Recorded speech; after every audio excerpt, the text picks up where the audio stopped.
Fisioterapeuta, você sabe como prescrever bem os exercícios para os diferentes tipos de lesão? No vídeo de hoje eu vou te explicar como que você prescreve exercícios de forma coerente para os seus pacientes, subgrupando eles, tendo resultados mais efetivos. Olá, meu nome é Gabriel Pionde, eu sou fisioterapeuta ortopédico desde que eu me formei e trabalho há mais de 8 anos na área, tenho pós-graduação em traumato-ortopedia e a formação completa em osteopatia. Quando a gente vai prescrever exercícios, existe uma dúvida em relação a como que eu prescrevo exercícios.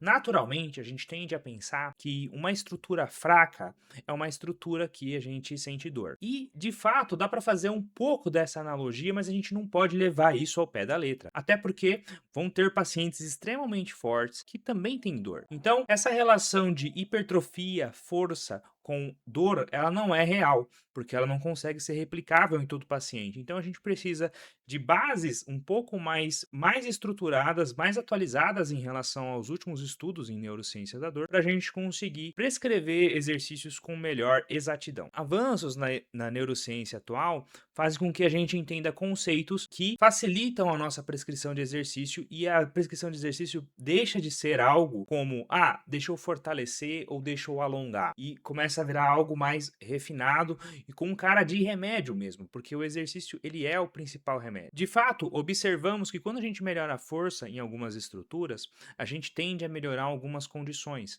Então, por exemplo, numa dor anterior na região do joelho, se a gente aumenta a força na região do quadríceps, existe um resultado muito bom de diminuição de dor. Todos os principais revisões sistemáticas, as principais guidelines de lombar, eles indicam o exercício como principal fonte de tratamento. Mas, Gabriel, você está falando que não é só fortalecer. Então, o que é? Qual que é a estratégia por trás da prescrição de exercícios? Uma boa estratégia de prescrição de exercícios é você basear a sua prescrição no principal mecanismo de dor daquele paciente. Se você não sabe quais são esses mecanismos, eu fiz um vídeo aqui na semana passada onde eu explico cada um deles e explico mais ou menos como que eles interferem na sua conduta e na sua avaliação. Nesse estudo científico aqui, a gente consegue observar que o exercício ele tem uma capacidade de gerar analgesia. O principal ponto nesse estudo é que pacientes que fazem o exercício aeróbico, eles têm uma analgesia induzida por o exercício. Então, a partir do exercício aeróbico, a gente consegue ter uma diminuição de dor ao longo do corpo todo. Isso pode ser usado de forma estratégica. Então, por exemplo, pacientes que têm dores pontuais, você pode colocar dentro do seu programa de tratamento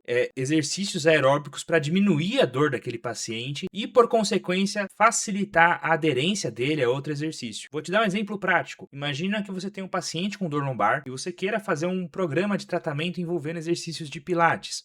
Só que vários desses exercícios o paciente ele não consegue fazer por conta da dor. Se você coloca ele numa bicicleta, num exercício aeróbico de baixo impacto e deixa ele até ele conseguir atingir esse efeito de analgesia, você consequentemente depois da bicicleta você vai conseguir realizar com mais facilidade esses mesmos exercícios de pilates por conta da analgesia induzida por conta daquele exercício. Então, o aeróbico ele é uma boa estratégia para você conseguir prescrever outros tipos de exercício. E aí, pensando nas bases de neurociência da dor, usando isso como fundamento, a gente consegue usar essa estratégia do aeróbico mais exercício específico, pacientes que têm uma predominância do mecanismo de dor nociceptivo. Pacientes que têm a dor nociceptiva são os pacientes que a gente mais vai atender. São pacientes que têm dor local, normalmente, às vezes relacionado a alguma inflamação local ou não, e é uma dor normalmente que se correlaciona muito com a parte mecânica. Esses pacientes vão se beneficiar muito de exercícios específicos para aquela articulação, mas ele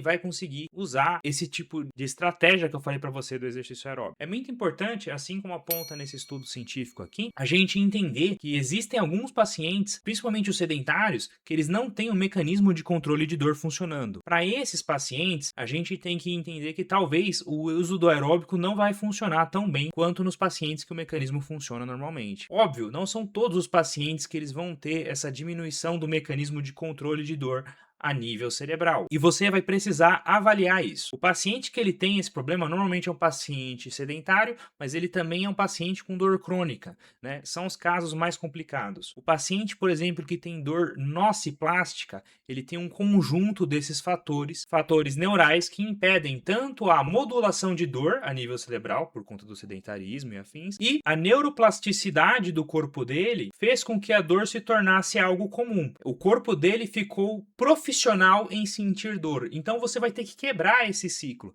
Esse paciente, não adianta você querer ficar tentando fortalecer, porque às vezes não é falta de força. O paciente ele tem força, porém existe um mecanismo de uma correlação cerebral daquela estrutura e com a dor muito forte que você vai ter que quebrar com algumas estratégias de exposição gradual à dor crônica. É um tipo de estratégia que você usa. Uma das estratégias de exposição gradual focada para esses pacientes com dor crônica é a terapia cognitivo-funcional, que é uma terapia que você usa dos mecanismos neurais de controle de dor e modulação do dor na base de exercício a favor de para tentar reverter esse quadro. Esses pacientes são os mais raros, os mais complicados, e quando você avaliar esse paciente no seu consultório, normalmente é um paciente que ele tem dores há muito tempo, ele já foi em diversos tipos de médicos diferentes, ninguém conseguiu explicar para ele a dor dele, ele já passou em vários fisioterapeutas, já fez vários procedimentos, então de fato vai ser um paciente que você vai ter que ter uma estratégia muito bem alinhada para conseguir tratar a dor dele. E tem os pacientes com dores neuropáticas. Pacientes com dores neuropáticas, normalmente a gente entende o aspecto da neurodinâmica. O nosso sistema neural, ele é o primeiro a se movimentar quando a gente entra em movimento. E ele é um sistema totalmente interligado. O outro fator é que ele é um sistema também que não atura, não aguenta muito bem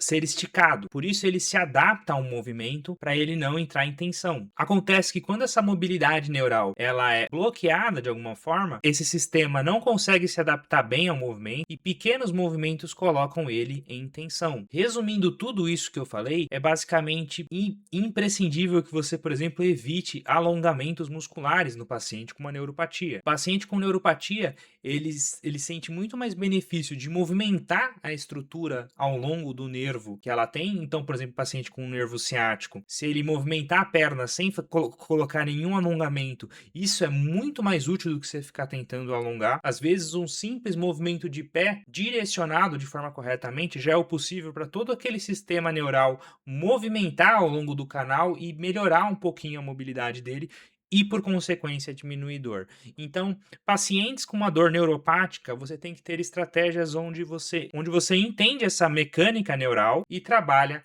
a seu favor. Agora, quando a gente fala de prescrição de exercícios e uma elaboração de tratamento efetivo, a gente tem que pensar também como que esse paciente ele fazia exercícios antes de começar a terapia. Se sim, qual a chance, se ele está melhorando com os exercícios que você está passando, qual a chance desse paciente continuar fazendo esses exercícios quando você der alta para ele, porque isso vai ser muito comum. Coisa a gente pode responsabilizar o paciente por não realizar os exercícios, mas a gente também tem culpa dessa responsabilidade. A gente precisa fazer com que seja fácil a aderência para ele no dia a dia, mostrar resultados reais do dia a dia. Então, parte da reabilitação tem que ser estruturar e montar exercícios que fazem sentido para a vida dele. E, melhor ainda, você tem que estruturar exercícios que ele goste de fazer, que ele sinta prazer de fazer, porque aí ele consegue aderir aos hábitos de vida dele e deixa de ser um tratamento e vira um hobby. Então, parte da reabilitação tem que ser adaptada para o que ele vai fazer e com que ele tenha uma afinidade, com que ele consiga realmente incorporar isso na vida dele. Tudo isso a gente tem que pensar na hora da prescrição de exercícios. Então, deixa de ser um simples fortalece e alonga, 3 de 10, para algo extremamente complexo e variável de paciente para paciente. Se você ficou até aqui, eu vou pedir para você se inscrever aqui no canal para não perder vídeos e discussões como essa. Vou pedir para você também deixar o seu like caso tenha gostado. Isso ajuda demais aí o YouTube a entregar mais nossos conteúdos. Se você ficou com alguma dúvida em alguns pontos do que eu comentei aqui, pode colocar nos comentários, eu vou tentar matar a sua dúvida. E caso necessário, eu faço um outro vídeo aprofundando algum dos assuntos aqui que eu pontuei nesse vídeo. Se você ainda não é inscrito na nossa aula semanal, o link está na descrição e no comentário fixado. Lá você pode se inscrever e receber os avisos da nossa aula semanal, além de alguns outros bônus que a gente dá para quem está inscrito na nossa aula semanal. E eu vou ficando por aqui e até a próxima.